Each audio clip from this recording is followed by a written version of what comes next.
Respect failure as much as you respect success. In fact, fear people who have not failed. They are too innocent to counsel you.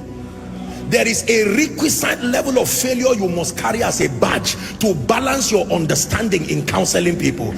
Believe me, anybody who comes to you with 100 over 100 is still a child in the school of success.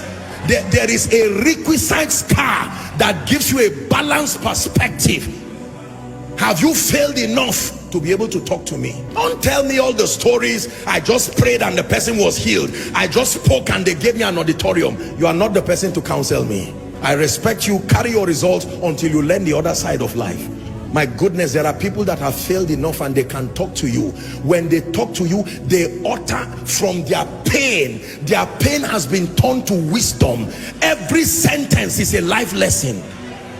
A woman who tells you, I have been barren for 10 years. Now God gave me 3 sets of twins.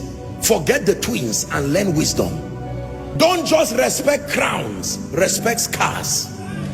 The wise respect both scars and crowns. Can I encourage someone? Your failure is still an asset. Don't throw it, archive it. It will be one of the qualifiers for your speaking to people tomorrow. Apostle, I have cried, I have failed in life, I know what it means to be an irresponsible father. Don't throw that experience, archive it. One day you will use from that wisdom and mentor an arrogant young man who thinks life is so easy. Most times when we are starting out in life, because of the leverage of prayer, the prophetic, or generally life just playing games with you, you can believe life is so easy and you are wondering, so why are people crying like this? I just got married and 3 months it's been so rosy. In fact, my wife is the best thing that has happened to me. And you go online and embarrass yourself. And someone who has been married for 15 years is saying, may God help you. After 2 years, you just turn and start saying life is unpredictable. All these unwise things that people do. Do not just respect those who have succeeded alone. Respect those who have failed. Not everybody fails. Respect those who have failed. Failure is an asset when you can turn it to power. Paul said, let no man trouble me. It is not only anointing that I have, there are scars. Gentlemen, don't just look for those who live in mansions. Go and look for mama and let her teach you the secret of happiness in a hut. There is something you need to learn, because the money you think will come from the mansion, you will be surprised. You don't know the depression and the drugs that surround those mansions. Sometimes you need to learn from both a king, but you need to learn from the slave that is in his palace. There is something the slave can tell you that even the king does not know. The slave is the one who cleans the palace. He knows what he has seen there. Why will the Lord speak to a young virgin through an angel and says, Mary, you are highly favored? And the next thing that follows that woman is pain, controversy. There was nothing in the life of Mary that I have seen that looked like favor. An angel comes from heaven and says, you are highly favored.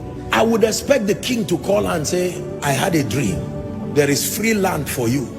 As soon as Jesus is born, you become tax-free. That sounds to me like favor. So God calls scar favor. He calls controversy favor. He calls pain favor. Why would you say a woman is high? God is speaking to someone.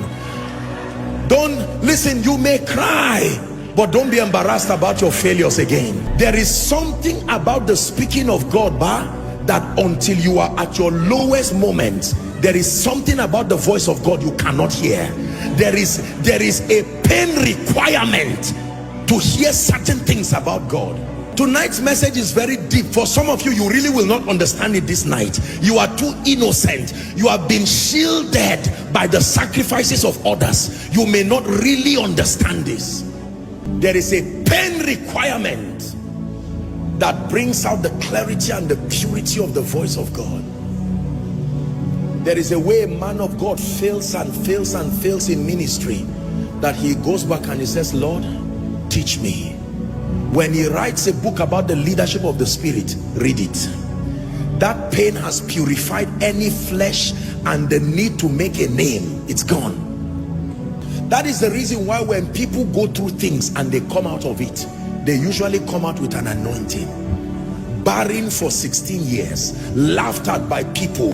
As she gets triplets, it's not only children she got. The day she speaks over you, she will terminate barrenness in a moment, because every time she sees you, like the high priest, she's touched with the feelings of your infirmity. Let me tell you the truth. You see, many of you see today that I pray for people and I'm just speaking and you see the power of God. It's not only prayer and anointing, no. There is a pain requirement that has reached down to the bowels of power and has drawn genuine, authentic spiritual power.